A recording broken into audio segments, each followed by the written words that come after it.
یو بل بحث او مورد چې د ښځینه او نارینه ترمنځ توپیر کوي دوستانو، هغه د علایقو، انګیزې او تمایلاتو مسله ده. ښځه او نارینه د علایقو ترمنځ او د علایقو په برید توپیر کوي او دغه توپیر معمولا یو بل نه سره درک کوي او وخت نا وخت د ګډ ژوند په برید ستونزه او مسله جوړي. دا توپیرونه څه دي؟ ښځینه معمولا البته اجازه راکړئ دا مسله په د اول کې لږ هغه کمه لږ سره سپینه کړو چې دا خبره د علایقو مسله څه ده چې مثلا ښځې چې شته علاقه لري، نارینه کوم څه ته علاقه لري، انګیزې څه دي، دا په اول کې باید اشاره وکړم. دا لږ ډیره کلتوري ده، یعنی دا برخه د ښځینه او د نارینه ترمنځ ډیر کلتوري اړخ لري. یعنی د یوې ترکۍ ښځې لپاره او د یوې افغانې میرمنې پښتني ښځې لپاره فرق کوي، علایق، تمایلات فرق کوي، انګیزې فرق کوي. یو جاپاني میرمن او یو بنګالۍ میرمن او د دوی دواړو علایق فرق کوي سره. اوس چې بس زموږ د ټولنې ده، زه په دغه کانسپټ کې، په دغه کلتور کې غواړم څو مسایلو ته د نارینه او د ښځینه په اړوند خبره وکړم. اوس که په یو بل په کلتور کې دا خبره زما اوري څوک، دا کې داسې فرق وکړي.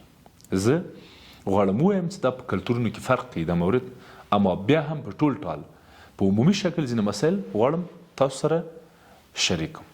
لومړی مورد، ښځینه د شخصي ودې په اړوند ډیر فکر کوي. ښځه غواړي چې خپله په یو مورد کې، یعنی یو علاقه او یو انګیزه د ښځې لپاره دا د شخص وده وکړي. مثلا اوس که د تعلیم مسلې نارینه وایي چې ښه خو ډوډۍ دې سته میرمنې، وړه دې سته، بوره دې سته، کور سته، موټر سته، ته تعلیم څه کوې، ته درس څه کوې، ته وظیفه څه کوې. اوس بحث دا ده چې که یو نارینه داسې فکر کوي چې زما چې ورور یم، پلار یم، خاوند یم، د خپلې ښځې یا د خپلې خور یا مور یا میرمنې اړتیاوې ته م رسیدګي کړې ده، استاد کور لري، ډوډۍ زه ورکوم، پیسې زه ورکوم، دا کار څه کوي؟ دا پوهنتون ته څه په خاطر ځي؟ استاد مکتب ته څه لپاره وایي؟ دا ډېر زیات وروسته پاتې فکر ده. دا دومره وروست ده دا فکر، دا دومره فرسوده ده چې بیخي حد پې تمامه ده. ځکه ښځه د ډوډۍ په خاطر مکتب ته نه ځي، ښځه په دې خاطر نه ځي چې ډوډۍ پیدا کړم. یو اړخ یې ډوډۍ ده او ډېره ښه خبر ده چې ښځه خپله ډوډۍ پیدا کړي، خو اصلي موخه دا ده چې ښځه هماغه څه په همغه ځواک او قدرت چې نارینه خپله وده غواړي، ښځه هم خپله وده غواړي. ښځه هم غواړي یو ټولنیز حیثیت او دریځ ولري، نارینه هم غواړي، نارینه له پخوا غواړي دا خبره، او ښځه هم حق لري او غواړي. اوس په ډېرو بدوي او قبایلي ټولنو کې فکر دا ده چې موږ خو ښځو ته اړتیا و، د ښځو رفقه په موږ فرض ده. استاد دوی څه کوي؟ فرض و سنت یې پرته له شکه چې په تا فرض ده که سنت د هغه یو عقیدتي او دیني اړخ لري، هغه ور ترسره کوي. اما دلته بحث دا نه ده چې زه په دې خاطر ځم چې هلته پیسه وګټم یا په دې خاطر ځم چې ډوډۍ وګټم. زه غواړم وده وکړم. دا میرمنه غواړي وایي زه غواړم وده وکړم، زه غواړم ستا په څېر چې ته یو انسان یې، نارینه یې، شهرت لري، نفوس لري، اقتصاد لري، نن تجارت کوي، نن سیاست کوي، زه ولې سیاست نه کوم؟ زما فرق له تا سره څه ده؟ څه کیسه ده؟ دلته نارینه څه وایي په دې اړه؟ فکر یې څه ده؟ نارینه څه غواړي ووایي او څنګه یې کولی شي ووایي؟ په کوم منطق یې کولی شي ووایي چې نه ته کینه په کور کې، ښځه یا د کور ده یا د ګور.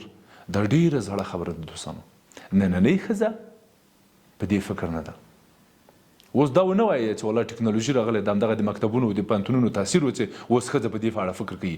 خو د هر شي تاثیر چې و، هر څه چې و، انسان خپله وده وکړله، انسانانو وده وکړله، راووتل له مغارونه، له کیږدیو، له په هغه نه خیمو نه، له سوړو نه، او بالاخره ژوند ته راغلل، تمدن ته راغلل. که بحث تمدني بالاخره غواړي فکر وکړي په دې اړه.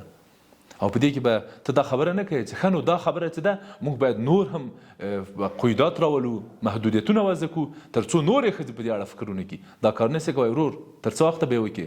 آخر به یې تر څه وخته کوې؟ آخر به یې منې، آخر به یې منې.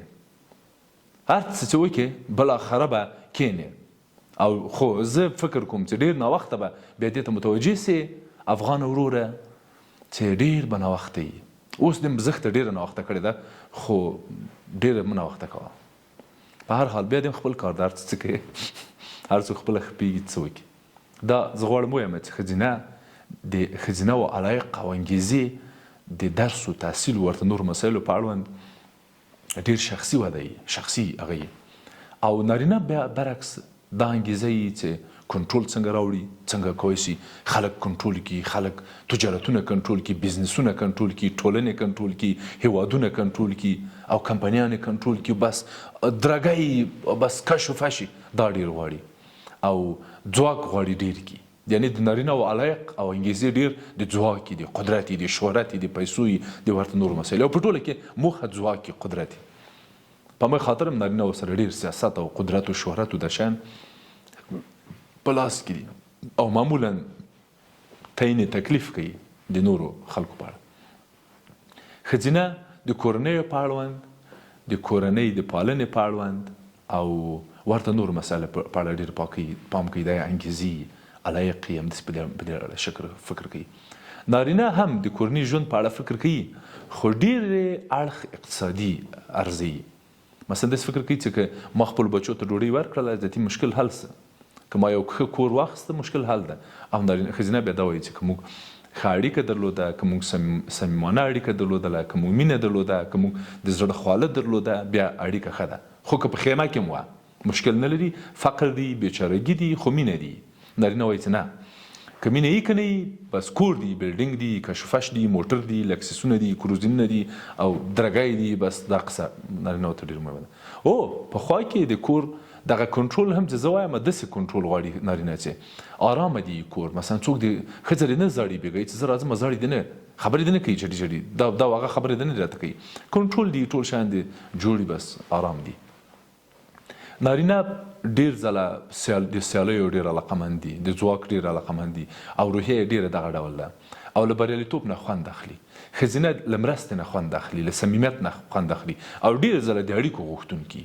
ښځینه له همکاریو نه استفاده کوي، نارینه له همکاریو نه یو رقم خار خوري، یو رقم ډارېږي. اوس راځو دې ته چې ښه دا د ښځو او د نارینهو د علایقو او د انګیزو او د تمایلاتو توپیر ده او دا معمولا که درک نسی د نارینه او د ښځینه ترمنځ د جنگ، شخړې، تضاد، تبعیض، وهلو ټکولو، سرکوبولو، محدودیتونو، قیوداتو وضع کولو او فاصلې لامل ګرځي، عقدې لامل ګرځي، رنځ لامل ګرځي او ناروغۍ پیدا کوي. بنان هیله مې دا ده چې د نارینه او د ښځینه انګیزې او علایق په نظر کې ونیول سي، درناوی ورته وسي او وده ورکړل سي.